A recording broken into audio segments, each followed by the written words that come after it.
जिन्होंने अपने प्रत्येक भाषण और लेख में क्रांतिकारियों की निंदा की।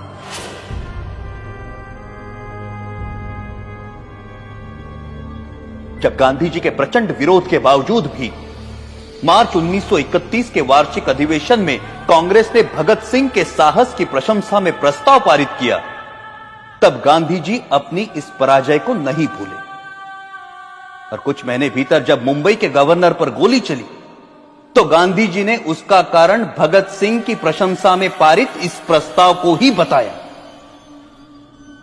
सुभाष चंद्र बोस ने गांधी जी के इस कथन का विरोध किया। परिणाम स्वरूप गांधी जी सुभाष बोस को भी अपना शत्रु समझने लगे।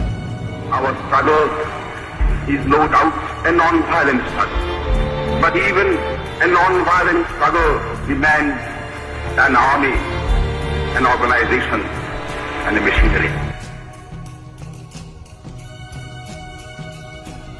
और उनका कांग्रेस अध्यक्ष चुने जाने पर गांधी जी ने कहा कि सुभाष की जीत गांधी की हार है।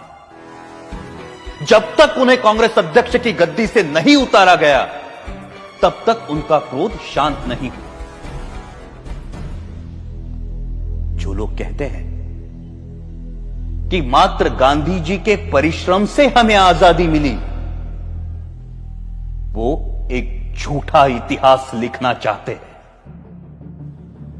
जब तक देशभक्त क्रांतिकारियों के बलिदान को अंधेरे में रखा जाएगा तब तक हमारी आने वाली पीढ़ियां इतिहास के सवेरे से वंचित रहेंगी। Order order. 1947 की सर्दियों में हिंदू मुस्लिम एकता के लिए गांधी जी ने जो आमरण अनशन रखा था, उसे तोड़ने के लिए जो पहली शर्त उन्होंने रखी थी वो ये थी कि दिल्ली की मस्जिदों में शरण लिए हुए हिंदू और सिख शरणार्थियों को मस्जिदों से बाहर निकाला जाए और मस्जिदें मुसलमानों को सौंप दी जाए।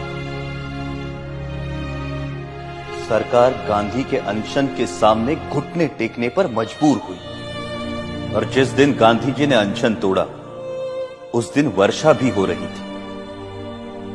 उस असाधारण सर्दी में अच्छे घरों में रहने वाले लोग भी कांप रहे थे, परंतु उन निराश्रितों के ठिठुरते हुए कुटुंब के कुटुंब मस्जिदों से बलपूर्वक बाहर निकाले गए।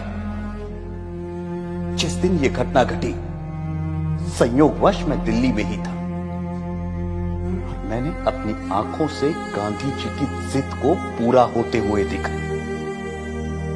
कड़ाके की सर्दी और वर्षा में कपकपाते हुए वो लोग बिरला हाउस पहुंचे। वहां उन्होंने नारे लगाए, गांधी जी हमें शरण दो, गांधी जी हमें शरण दो। परंतु उस भव्य भवन में रह रहे गांधी जी तक उन निराश्रितों की पुकार नहीं पहुंची। यह मर्मस्पर्शी दृश्य जिसे देखकर कठोर से कठोर मनुष्य का हृदय भी द्रवित हो जाए, मैंने स्वयं अपनी आंखों से देखा है। क्या उन निराश्रितों ने अपनी मर्जी से उन मस्जिदों में डेरे डाले थे? क्या गांधी जी को जिन्होंने अपने प्रत्येक भाषण और लेख में क्रांतिकारियों की निंदा की?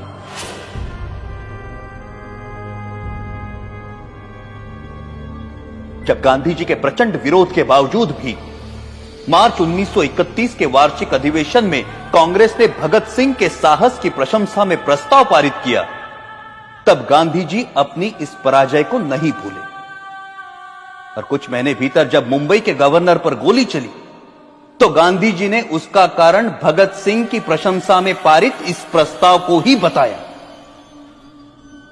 सुभाष चंद्र बोस ने गांधी जी के इस कथन का विरोध किया। परिणाम स्वरूप गांधी जी सुभाष बोस को भी अपना शत्रु समझने लगे। Our struggle is no doubt a non-violent struggle, but even a non-violent struggle demands an army, an organization, and a machinery.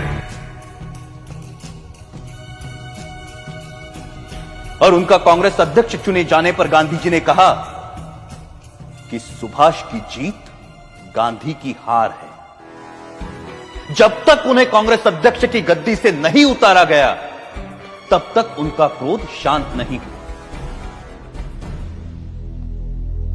कहते हैं कि मात्र गांधी जी के परिश्रम से हमें आजादी मिली,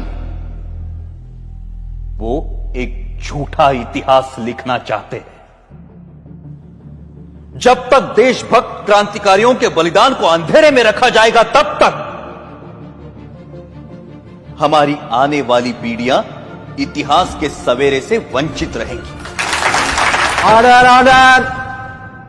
1947 की सर्दियों में हिंदू मुस्लिम एकता के लिए गांधी जी ने जो आमरण अनशन रखा था, उसे तोड़ने के लिए जो पहली शर्त उन्होंने रखी थी, वो ये थी कि दिल्ली की मस्जिदों में शरण लिए हुए हिंदू और सिख शरणार्थियों को मस्जिदों से बाहर निकाला जाए और मस्जिदें मुसलमानों को सौंप दी जाए।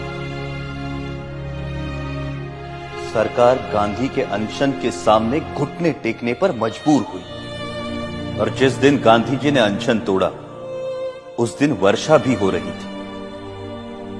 उस असाधारण सर्दी में अच्छे घरों में रहने वाले लोग भी कांप रहे थे, परंतु उन निराश्रितों के ठिठुरते हुए कुटुंब के कुटुंब मस्जिदों से बलपूर्वक बाहर निकाले गए।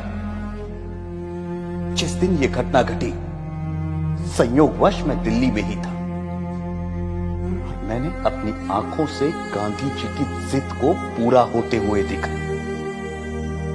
कड़ाके की सर्दी और वर्षा में कपकपाते हुए वो लोग बिरला हाउस पहुंचे। वहां उन्होंने नारे लगाए, गांधी जी हमें शरण दो, गांधी जी हमें शरण दो। परंतु उस भव्य भवन में रह रहे गांधी जी तक उन निराश्रितों की पुकार नहीं पहुंची। यह मर्मस्पर्शी दृश्य, जिसे देखकर कठोर से कठोर मनुष्य का हृदय भी द्रवित हो जाए, मैंने स्वयं अपनी आंखों से देखा है। क्या उन निराश्रितों ने अपनी मर्जी से उन मस्जिदों में डेरे डाले थे? क्या गांधी जी